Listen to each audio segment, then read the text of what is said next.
Hello everyone, আজকে আমি তোমাদের সাথে শেয়ার করব পুরনো নাইটি দিয়ে তোমরা ঘরেতে গরমের টেপ জামা, বাচ্চাদের টেপ জামা বা ফ্রক যাই বলো কিভাবে বানাবে সেই ভিডিওই আজকে শেয়ার করব। তো দেখো, প্রথমে আমি মাপ নিয়ে কাটিং করে নেব। তো প্রথমে লম্বাটার মাপ নেব। তোমরা যেই লম্বাটা যতটা বানাবে সেই লম্বা অনুযায়ী বানাবে। তো আমি এখানে 40 ইঞ্চি লম্বাটা নিলাম। আমার জামাটা রেডি হবে 38 ইঞ্চিতে, তাই 40 ইঞ্চি নিলাম। দিয়ে ওপরে আমি দাগ দিয়ে দিলাম 40 পর্যন্ত, দিয়ে বাকি এক্সট্রা কাপড়টা কাটিং করে দিলাম, নাইটি থেকে বাদ দিয়ে দিলাম।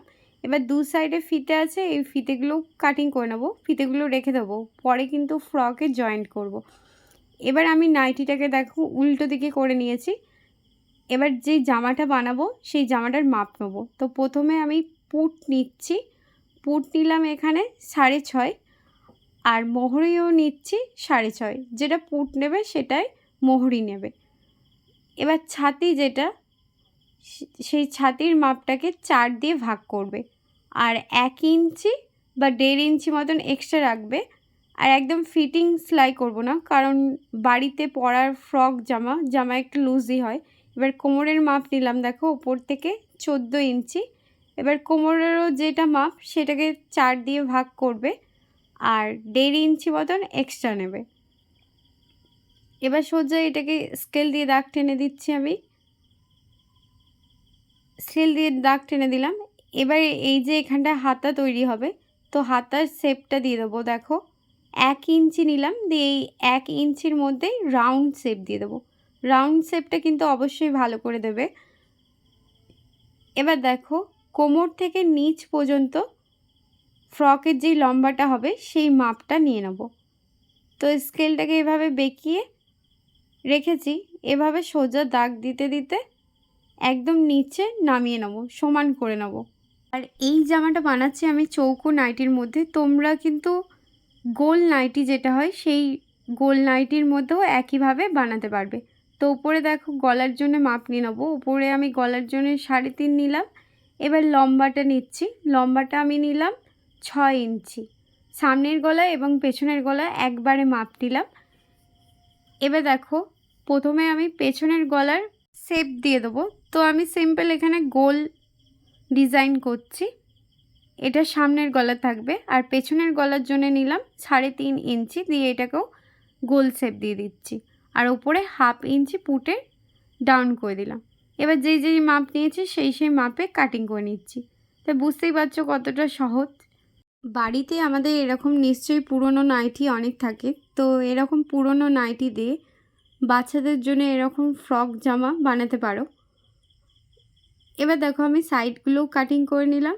তাহলে আমার এখানে কাটিং করা হয়ে গেছে। এবার পেছনের গলাটা কাটিং করে নেব। পেছনের গলাটা কাটিং করে নিলাম। এবার যেই তলার কাপড়টা আছে সেটা বাদ দিয়ে দিলাম, কারণ পেছনের গলাটা কাটিং করেছি। এবার সামনের গলাটা কাটিং করব।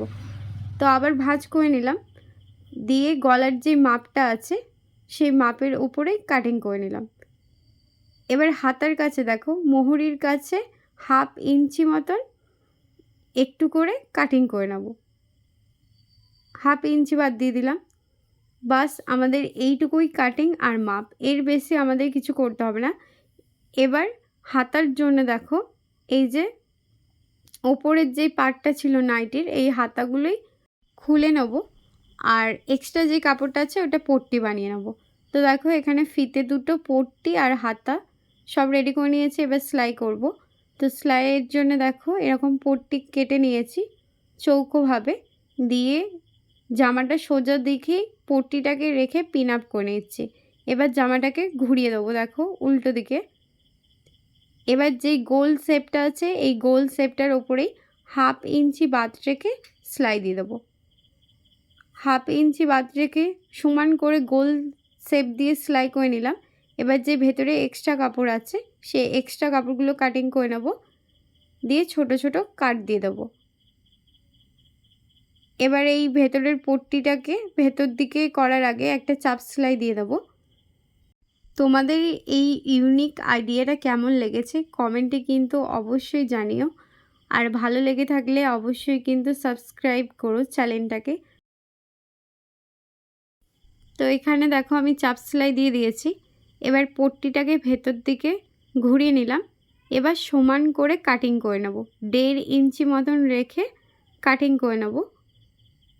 সমান করে রাউন্ড করে কাটিং করবে। আর তোমাদের যদি এরকম রাউন্ড একবারে শেপ নিতে অসুবিধা হয়, চক নিয়ে আগে দাগ দিয়ে দেবে, দিয়ে কাটিং করে নেবে। দিয়ে এভাবে আমি দুটো ভাঁজে ভাঁজ করে দিচ্ছি, দিয়ে এর ওপর দিয়ে সেলাই করে দেবো। তাহলে আর হেমঠেম করতে হবে না, একেবারে মেশিনের মধ্যে জামাটা তৈরি হয়ে যাবে।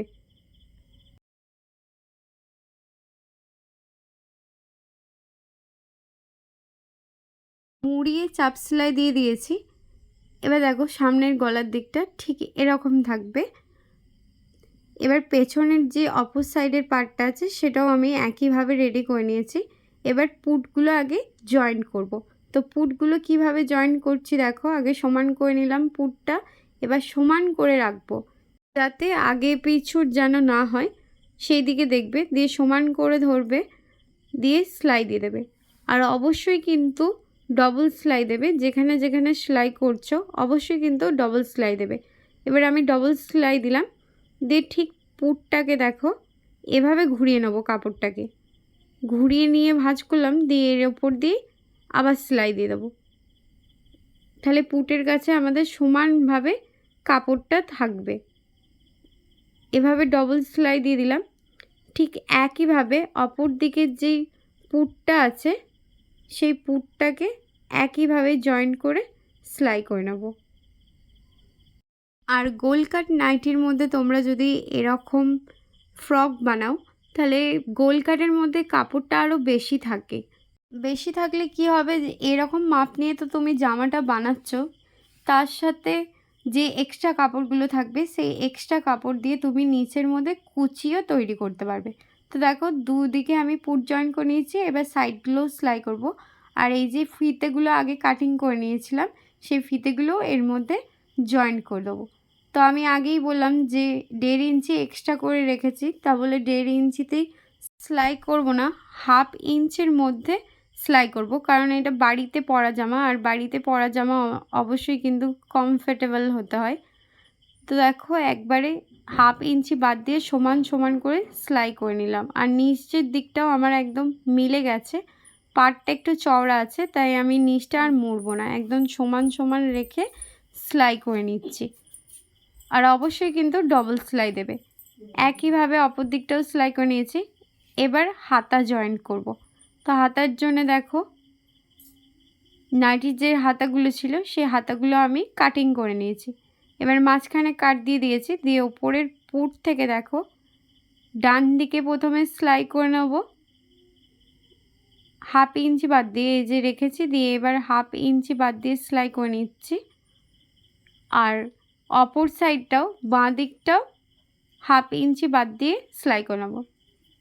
তাহলে আমাদের হাতা জয়েন্ট করা হয়ে গেল। দেখো একইভাবে অপর দিকের হাতাটাও জয়েন্ট করে নেব।